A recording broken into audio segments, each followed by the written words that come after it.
An observational study is a study where the researcher has no control over the sample of people or any variable, and where we just measure this last without doing any intervention. There are several types of observational study that they can be descriptive or analytic, which means we can describe the data we have found or analyze it.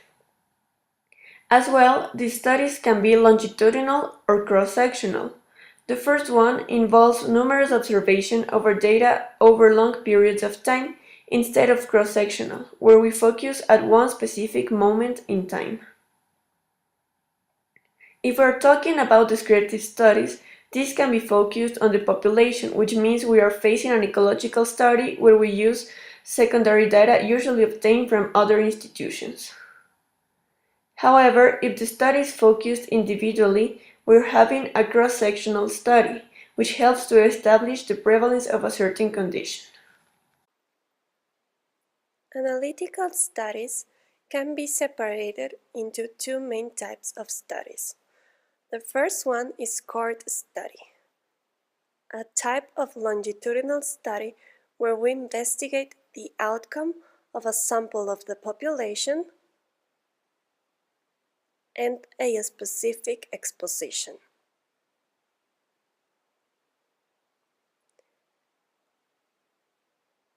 Cohort studies can be prospective, where we study the outcomes that will appear in the future, or retrospective, where the outcomes we have are due to an exposition given in the past.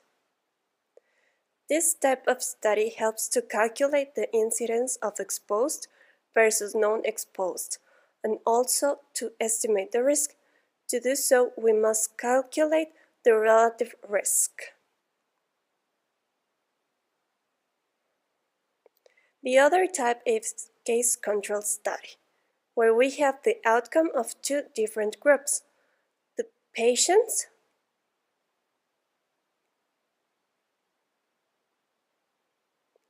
and the controls.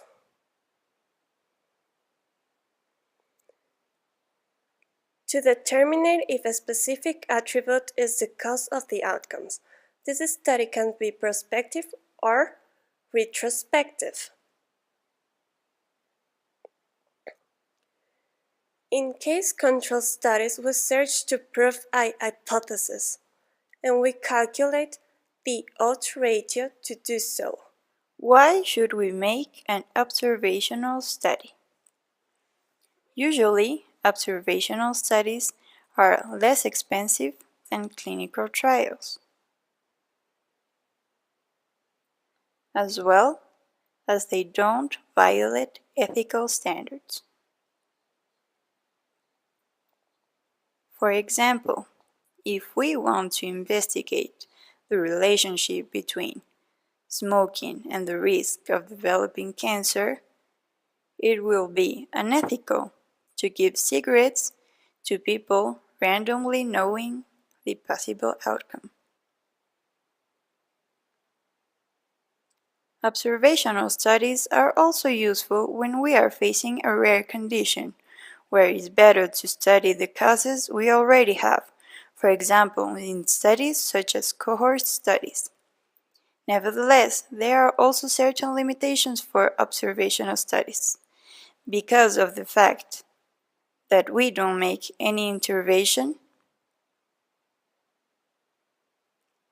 We can't control other variables that may interfere with the real outcome of our investigation. Also, in ecological studies or cross-sectional studies, we can determine the associations between two variables, but we can't assure the causability of this last. However, even if we have this kind of limitations, observational studies are still a good option when investigating and can take us to the next level of research and knowledge. Thank you for your attention.